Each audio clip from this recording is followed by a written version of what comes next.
Hello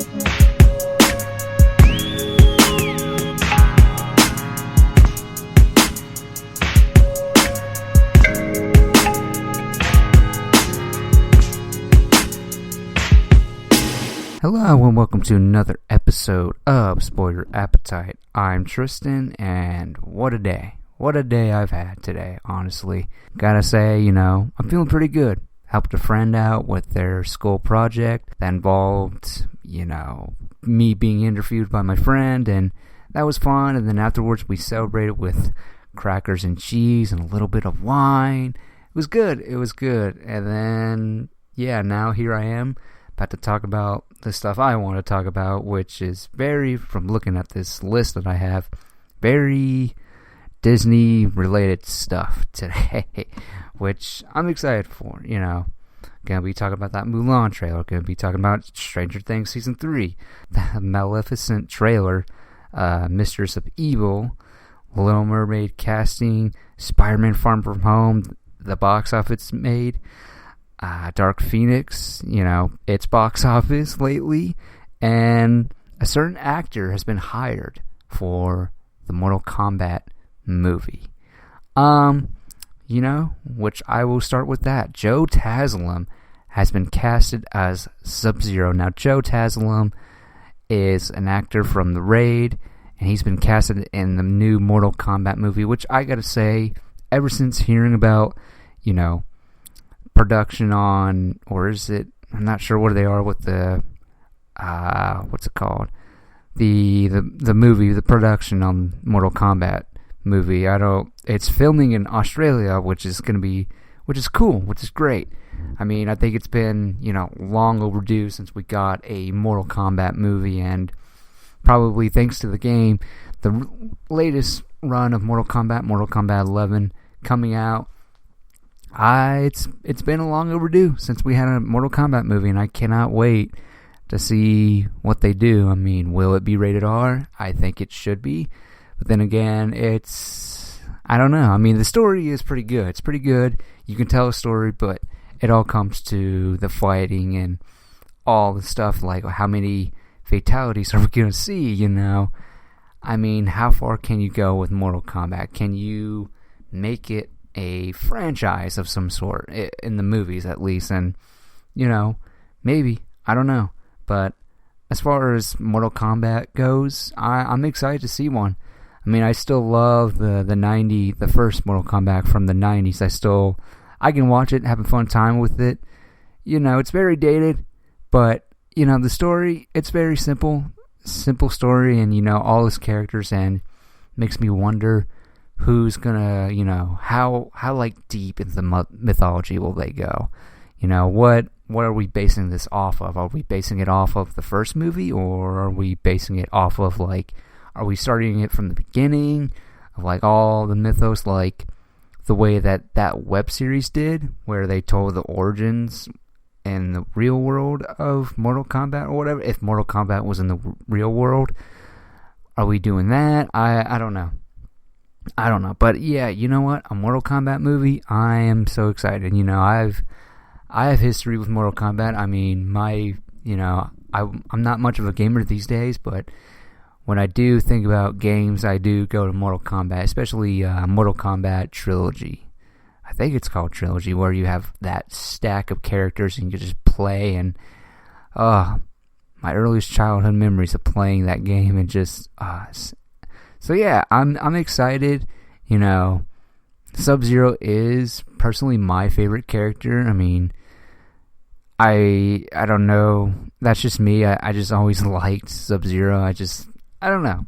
And knowing more about the characters in Mortal Kombat as I got older, it's great. And I'm excited. I can't wait to see what they do with this movie now, and it's gonna be exciting. I mean, it's not gonna be the next big thing, that's for sure, but damn, if it's not good, it's gonna be, I'm hoping it's good at best. I mean, then again, it all depends on that trailer that we see. So, but yeah, Mortal Kombat movie, Joe Taslim as Sub-Zero, I am, it seems like it's really happening, and can't wait to see how they do it.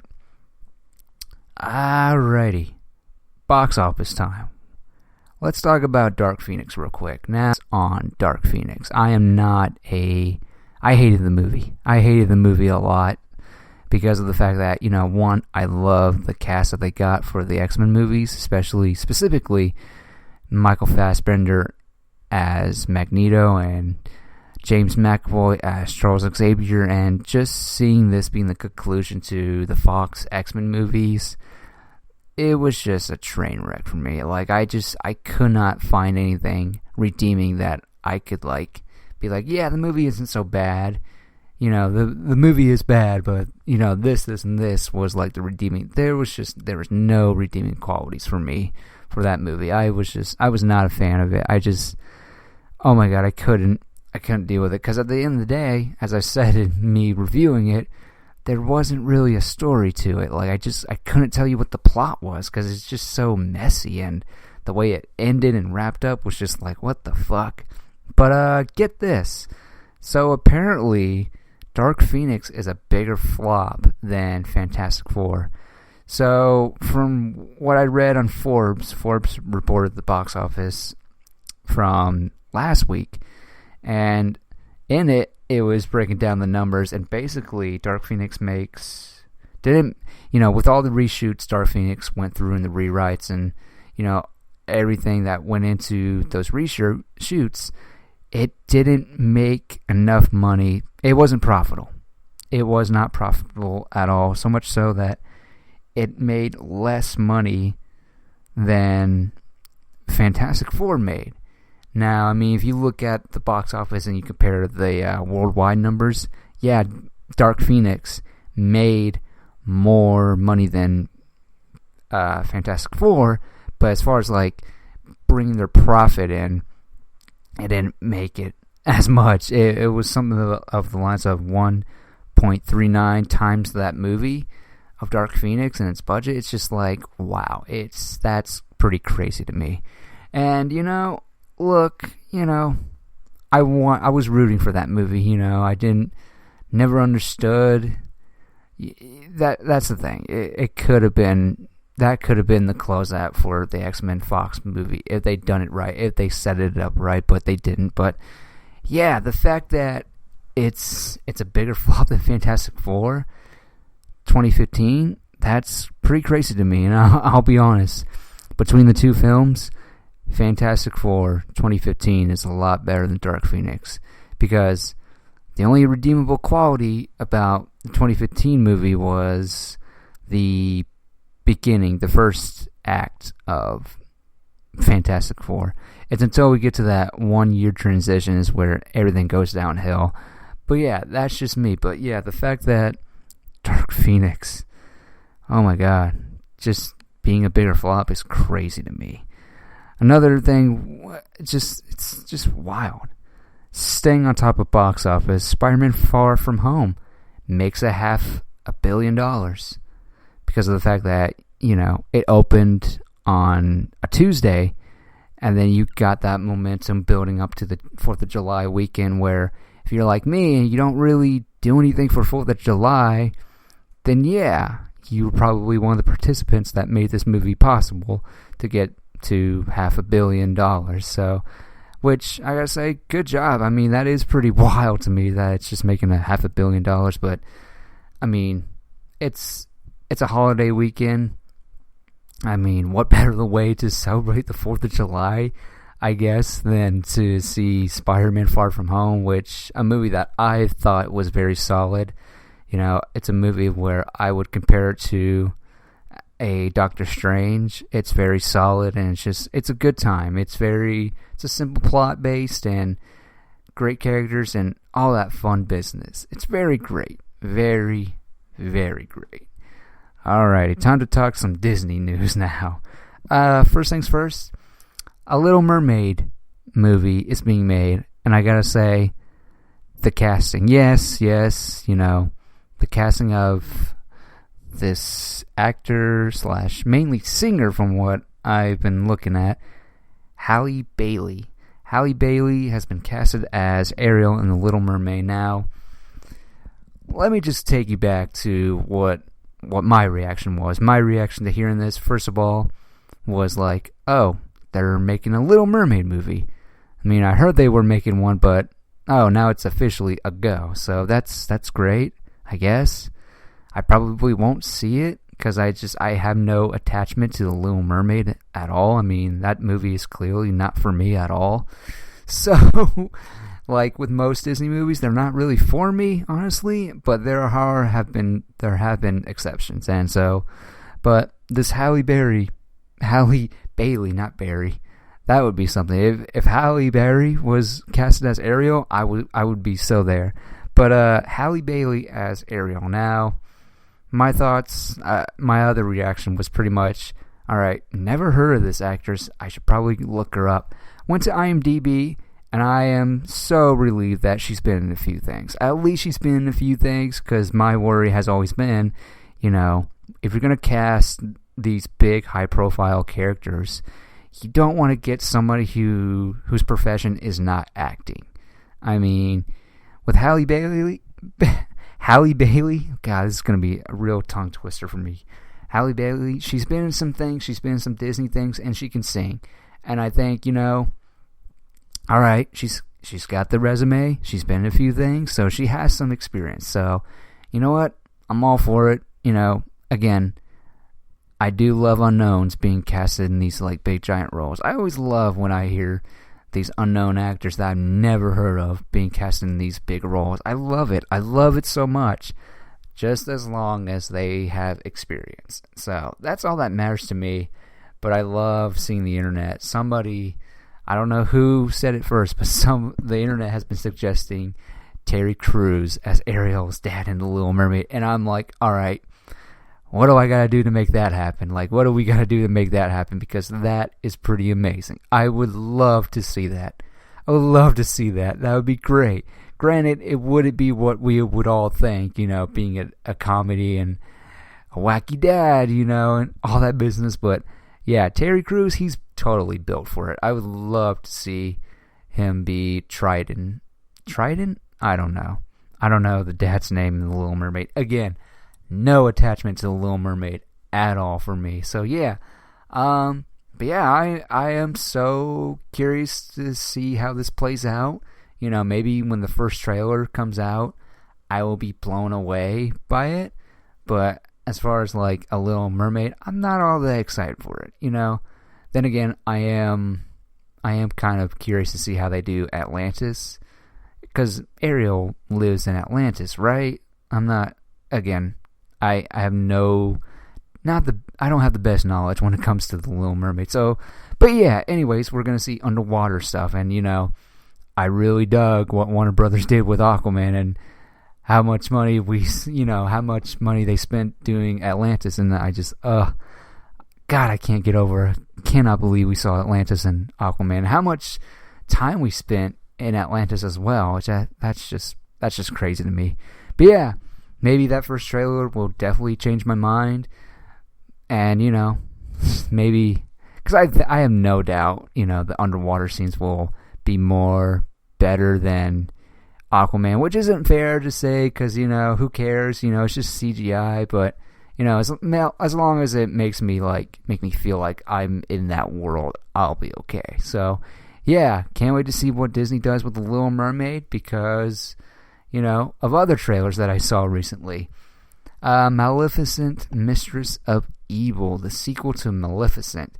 Now, granted, when I talk about this trailer, take in mind, never saw the first one. Never really saw the first one. I didn't really care for it. I didn't really care for it. If I have to be honest, never really heard of the character. But after, I guess, I didn't Look, I'm just guessing this off the top. Maleficent is the antagonist for Snow White or Sleeping Beauty. I don't know. Maybe it's Sleeping Beauty. Maybe. I don't know. But yeah, Maleficent, the sequel. Mistress of Evil. Mommy's fighting over the daughter, which is like, okay. Yeah, it really helps to know the context of this film, having, if I had to see the first movie, because I have no idea what's going on here. Like, I really don't. So, yeah, I don't even know why I'm talking about this, but I will say this, it looks pretty good. It looks pretty, that's for sure. I mean, Maleficent looks great. Angelina Jolie. Michelle Pfeiffer is playing a queen. No idea who she's playing. And yeah, they're fighting over the rights of its humanity against Maleficent and whatever species she is, I guess. And then you get that tail end where Maleficent is saved by someone of her kind, and he tells her, why don't you fight for us, like save our species? And I'm like, I am so confused, because I gotta be honest, we're still in the prequel era of Maleficent, right? Because I'm so confused right now. Like, is this supposed to build up to what we know of the character in the present of Maleficent? I don't really know. Or is this a retelling of the Maleficent / Sleeping Beauty or Snow White? I don't know. Come at me, Disney people. Like, just correct me. I don't really care. But yeah, is it supposed to line up to it? Because I'm confused. But maybe I shouldn't be. I don't know. But I'll tell you this. A trailer I do love, the Mulan trailer. Oh, man. That Mulan trailer. Now, little, insight. I watched Mulan, the original, the classic animated film, a couple months back. Gotta say, I was very, I enjoyed it. I enjoyed it a lot. And, if I had to rank it among the animated Disney movies I've seen, probably in my top 5, maybe my top 10, but I think mainly top 5. But yeah, seeing this Mulan trailer, I gotta be honest, I think this is the best looking live action adapted animated Disney movie ever. To me, the gold standard is The Jungle Book. The Jungle Book was just, it felt familiar, yet did something surreal and just kind of blew my expectations, where it wasn't like the animated movie, but it had elements of it. It was very much the same story, very much sort of played out the same way with a few changes, some changes, and it was great. It was great. With Mulan, I feel that same kind of vibe from it, honestly. I was taken away. I mean, the Chinese culture and how really dedicated, very serious they're taking it. And I saw a report that said Mulan, the live action movie, is not going to have the song beats, nor will it have the dragon. Mushu, right? Voiced by the great Eddie Murphy. It won't have that. And I got to say, after seeing the trailer, it makes so much sense. Oh my god. I like it. I love it. I mean, look at Jungle Book, for example. If you have if Mulan's your favorite, I understand. But let's look at Jungle Book for a second. Let's compare it to the animated movie. The live action Jungle Book / reanimated live action Jungle Book had one song from the animated movie. And it was great. It didn't have all the songs, but it was great. And I feel like that's the thing you can do with Mulan. With Mulan, you don't need those songs. Just tell the basic story. And then, then what's the point of, remaking Mulan? Well, two things. One, what's the point? Well, for one, do a different take on it. I mean, it's not like they're changing up the story. They're just not having the musical elements nor the Mushu character in it. They're just telling the basic story of it. I mean, let's be honest. The songs, they don't really do... I mean, I don't know how to phrase this, but they don't really... they don't really matter to the plot story. Sure, you can make an argument for Mushu, because Mushu is the one trying to guide Mulan to... Wow, I'm really not really remembering this movie all that well, but Mushu was a part of that adventure, trying to make her appeal more trying to teach her to be more of manly or whatever. And so we don't really need that element. I could totally see why they wouldn't add the Mushu character into Mulan. Why not just have Mulan just figure out how to be like the rest of the guys or whatever? Or maybe they just might totally change it altogether, where she doesn't dress up as a man, she's just there as a woman and all kinds of stuff. Either way, you don't really need the Mushu character. I mean, he was just there for, because it was an anime movie, he was just there for comic relief. So the fact that they won't do the songs is, I'm totally fine with it, because I only know one song. I don't know how many songs there were, and that's the thing about Mulan. I don't really recall the songs. I only know Make a Man Out of You is one of them. That's the only song that I know, and that's about it. That's all I could tell you. But again, I think it'll be just fine, and that's the thing too. It's like these people who are complaining about why do a Mulan without the songs and whatever. These are the same kind of people who are like, why are they making a live action Mulan movie in the first place? And it's like, well, because one, it's a business, and who doesn't like making money? And plus, they're already doing live action movies of their classic movies, so why not do it? Just change it up a bit, fine. And that's the thing. People always say, why remake it, just the sake of remaking it live action. And it's like, you can't win with these people, honestly. That's what I'm trying to say. You can't really win with these people, which is like totally fair. They have the right to be upset, but it's like, you just got to give it a chance. I mean, look at The Lion King. Everybody's like, you can't change up The Lion King. But,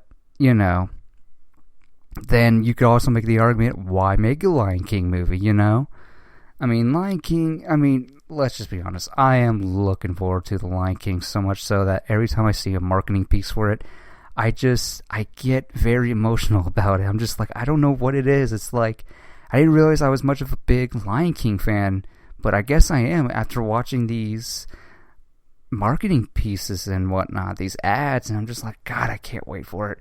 And that's also probably because I loved The Jungle Book probably way more than I should have, but I cannot wait for Lion King. But yeah, Mulan, that trailer, oh my God, they're just sticking to the basis of it, making that story I love it. I love it. I love it so much, and I'm just like, this could be the best one. This could be the best one Disney has made, because oh my God, the choreography for the fighting looks really well. The cast and that Chinese culture, and oh my God, I cannot wait. I cannot wait to see it. I can't wait. It looks great, honestly. And we just gotta wait till March, and I cannot wait. But yeah, Mulan, I can't wait. Alrighty. Time to talk about Stranger Things Season 3. Now, I don't know if I've ever talked about it on the podcast, but here are my thoughts about Stranger Things overall. I'm not crazy for it like most people on the internet are, or most of the people that I know. I'm not crazy for it. I like it. I like the aesthetic. I like that it makes you feel like, yes, I totally buy it. We're in the 80s right now. Like, I totally buy it.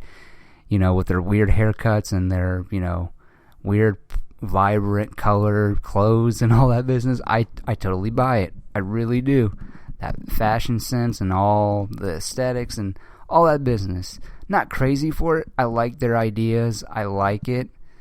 But I'm not really there for, like, the plot in general. I mean, I really dug the first season a lot. Second season was good. And season 3, honestly, I don't know. I mean, I feel like this is a show that's kind of going down, not downhill, but like, this show is a show that I come for the characters only. I don't really care for the plot, honestly. And it was only 8 episodes. I gotta say, it was only 8 episodes. And, well, okay. Before I get further into the details of the show, spoilers. Just gonna say it now. Spoilers. So, okay. First things first. The plot is very like, okay, the creature from last season. He's coming into our world. He's found a way. He's mind controlling everybody, the Mind Flayer as they call him, and he wants to destroy 11. Great. Sounds it's a great concept. Execution wise, okay, I guess. And then there's these secret Russians underneath the mall who are trying to open the gate to the Upside Down. Okay, alrighty. And then you got a Russian, just a Russian guy who's kind of like somebody. I was watching a reviewer say the Russian guy who beats the shit out of Hopper is basically like the Terminator. And I'm just like, yeah, now I see it. Yep, I see it. But yeah, season 3 overall, I felt like the plot was meh, I guess. I mean, I like the fact that the best thing, of course, is the interaction between the characters, and I love that aspect, that little tiny aspect of the kids growing up and being teenagers and all that stuff. I like that little aspect of it.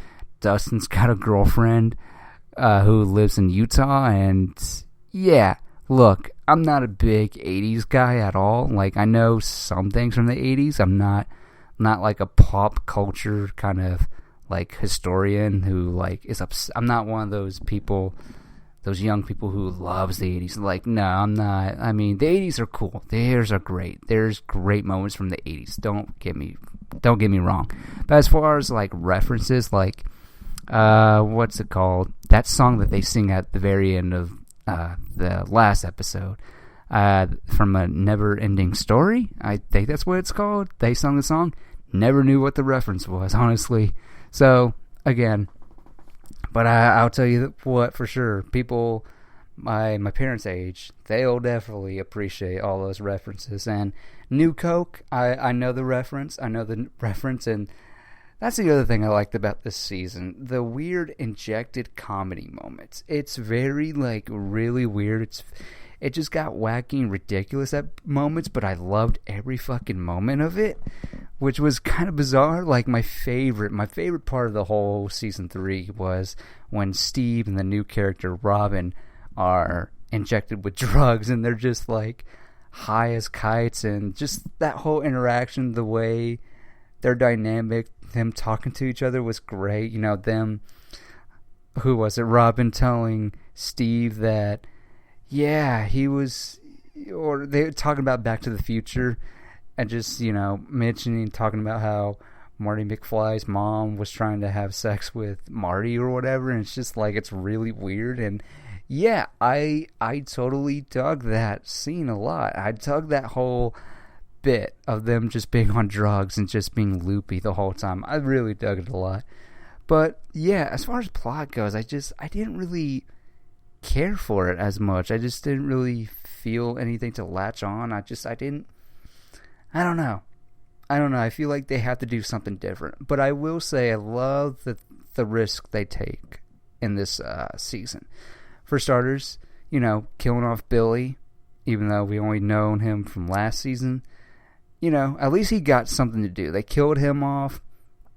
They took away, 11's powers don't work anymore, for now at least. I know they will come back next season. When it gets renewed, they'll explain why she, how she gets her powers back. But I like that her powers were taken away, and now she's just like her friends now. Like, her friends and all that business, just being a normal kid now. She's not special anymore. And the fact that they killed off Hopper, which, to me, I feel like I really hope they stick to that. I know there was a little mention of an American in that post-credits scene, which, I won't be surprised if that's how they bring Hopper back. He just got summoned to a different, he was in the outside world, and the Russians got him, and now he's a prisoner and all that business. But I really hope they really took that risk of just like, yeah, let's just kill Hopper off. It was a sad moment. You just kind of felt Joyce's pain, and that's probably what ultimately really set the stage of her wanting to move away from Hawkins. And so, yeah, it was really good, I think. between the dynamics of the characters. But yeah, overall, season 3 was okay. The plot was just meh. I didn't really care for it, but I just love the kids interacting, them just having fun. Like 11 and Max going to the mall, just hanging out after, Max taking her on, this adventure of like, it's more, you can be your own person. You don't have to forget about the stupid boys or whatever. And just, I love that. I loved it. Anytime it's centered on the kids having fun or just doing their own thing, just with their personal lives, was great. It was really great. And overall, season 3, it's the weakest season, if you ask me. But yeah, overall, Stranger Things, it was great on the character dynamics, meh on the plot. And yeah, that's about it for Stranger Things season 3 for me. And yeah, that's gonna do it for this week on Spoiler Appetite. I know I didn't have much to talk about, which, again, I really should. I really need to contact somebody to be like, because generally I like to do this podcast for an hour, and it's kind of hard to do an hour show of this podcast without a co-host. So, yeah, but yeah, just a couple more weeks, and I think Brittany will be back. She'll be, helping me talking about the news and all that business. But yeah, until then, it's still going to be me. Still going to be me, be awkwardly, like, talking by myself. And just, like, just having a hard time. Just struggling being by myself. But yeah, that's how it goes on this podcast. But in any event, I mean, hey, at least this podcast wasn't that long.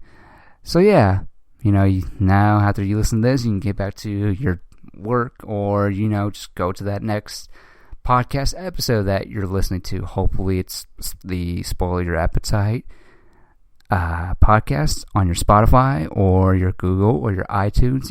I'm still plugging that up. Even though I haven't done it in the last couple of weeks. But still, you can find me on anything, or if you're just going to watch it on YouTube, that's appreciated too. That's appreciated.